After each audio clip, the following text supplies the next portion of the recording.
In this video, we'll do a track run on the Garmin Forerunner 55. This is when you're doing a run on a standard 400 meter running track. So you can use the track run activity instead of the standard outdoor run activity. So press start. Instead of using this activity, we'll scroll down and we'll choose track run. Press start. We'll acquire some GPS signals to measure our distance. We are at our timer page. We can start our activity. If you're running on lane 1, you can simply hit on start, but if you're not, you can press on the up button to get to our track run settings here.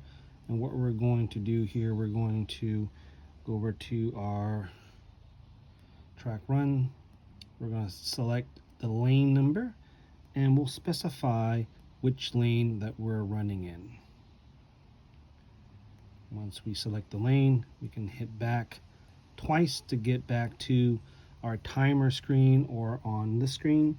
And again, once we are at the timer 0 page, like here, now we should be ready to go, but we'll wait until we finally get a firm GPS signal before we get started.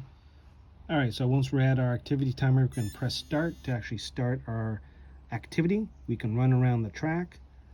After 3 laps, the device will track the dimensions and calibrate your track distance, but you can still continue to run. Once you can go through your different data pages here by scrolling only up and down. You can see different pages that you can customize.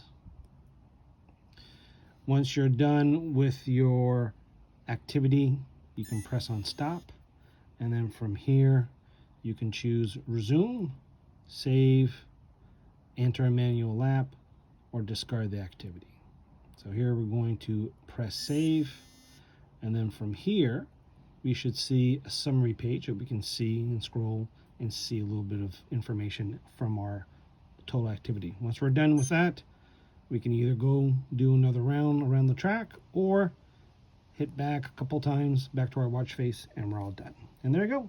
That's how you set up the Garmin Forerunner 55 for a track run.